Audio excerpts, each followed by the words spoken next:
Hello అండి. Summer start అయిపోయింది. పిల్లలకి సమ్మర్ వెకేషన్ కూడా స్టార్ట్ అయిపోయింది. ఇంట్లోనే ఉంటారు కాబట్టి పిల్లలు ఖచ్చితంగా ఐస్ క్రీమ్ అయితే అడుగుతారు. పిల్లలు కాబట్టి ఐస్ క్రీమ్ అడగడం కామన్. కానీ మనము బయట ప్రిపేర్ చేసి అన్హెల్దీ ఐస్ క్రీమ్స్ పెట్టడం కంటే మన చేతులతో ఇంట్లో మనం హెల్దీగా ప్రిపేర్ చేసి ఐస్ క్రీమ్ పెట్టడం చాలా ఉత్తమం. సో అందుకని నేను ఇలా ఈజీగా హెల్దీగా ఐస్ క్రీమ్ అయితే ప్రిపేర్ చేశాను. ఈ రెసిపీ కావాలంటే కమెంట్ చేసి చెప్పండి, షేర్ చేస్తాను. మీరు కూడా మీ పిల్లలకి ఈజీగా సింపుల్గా ఐస్ క్రీమ్ అయితే ప్రిపేర్ చేసి పెట్టండి. పిల్లలకి నా ఐస్ క్రీమ్ ఎలా అనిపించింది? ఐస్ క్రీమ్ బాగుందా? Tasty, yummy. థ్యాంక్ యూ అమ్మ. ఎందుకు థ్యాంక్ యూ బెటా?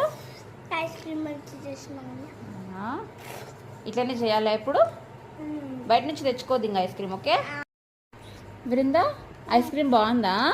బాగుంది. బయట ఐస్ క్రీమ్ బాగుందా, ఇంట్లో ఐస్ క్రీమ్ బాగుందా? బయట ఐస్ క్రీమ్ బాగుంది, ఇంట్లో ఐస్ క్రీమ్ బాగుంది.